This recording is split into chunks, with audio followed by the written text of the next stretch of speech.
எம்ஜிஆர், விஜய்காந்த், விஜய் இந்த நடிகர்கள் மட்டும் அரசியல் கட்சியை ஆரம்பிக்கவில்லை. இவர்களுக்கு முன்பே நிறைய நடிகர்கள் ஆட்சியை தொடங்கினர்கள்.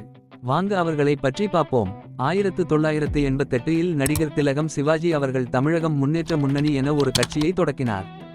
சிவாஜி காங்கிரஸில் இருந்து விளங்கி மற்றும் எம்ஜிஆர் இறந்த பிறகு தொடங்கிய கட்சி தான் இந்த கட்சி. அந்த சமயத்தில் அதிமுக ஜெயலலிதா அணி மற்றும் ஜானகியின் அணி பிரிந்து இருந்தது. சிவாஜி அவர்கள் ஜானகியின் அணியில் கலந்தார். 1989 அன்று சட்டமன்ற தேர்தலில் எதிர்கொள்கிறார். தமிழக முன்னேற்ற முன்னணி மிகப்பெரிய தோல்வி அடைந்தது. சிவாஜி தோல்வியோட அந்த கட்சியை கலைக்கிறார். தமிழக முன்னேற்ற முன்னணி கழகம் மறைவுக்கு பிறகு பாக்கிராஜ் தான் எம்ஜிஆர் ஓட அரசியல் வாரிசு என்று ஒரு கூட்டம் வருகிறது. அந்த கூட்டத்தை நம்பி ஆரம்பிக்கிறார் கட்சி நடிகர் பாக்கிராஜ். நடிகர் பாக்கிராஜ் கட்சி ஆரம்பித்த வேகத்திலேயே கட்சியை விட்டு விலகினார். இவருக்கு பிறகு வந்தார் நடிகர் டி. ராஜேந்திரன். இவர் கொஞ்சம் வித்தியாசமான மனிதர்.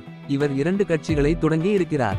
இவர் 1989 இல் திமுகவிலிருந்து விளங்கி தாயாக மறுமலர்ச்சி கழகம் என கட்சியை ஆரம்பித்தார். இவர் ஜெயலலிதாக்கு எதிராக ஜெயலலிதா போட்டி போட்ட தொகுதிகளில் எல்லாம் அவர் போட்டி போட்டார். 2004 இல் திரும்பி திமுகவிலேயே சேர்ந்தார். கொஞ்சம் நாட்கள் கழித்து இலட்சிய திராவிட கழகம் ஆரம்பித்தார். இந்த கட்சியில் வெறும் பிரஸ் மீட்டிங் வைத்தார். அடுத்ததாக நடிகர் சரத்குமார். இவர் 2007 இல் சாமுத்துவ மக்கள் கட்சி என தொடக்கினார்.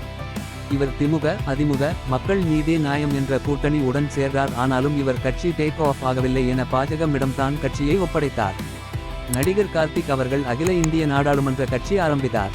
தேர்தல் அப்போ பரபரப்பா வந்து ஏதேனும் பேசிட்டு வேட்பாளர் யாரையாவது பேச வைத்து பின்வங்கி விடுவார் மற்றும் அங்கே இருந்து காணாமல் போயிடுவார்.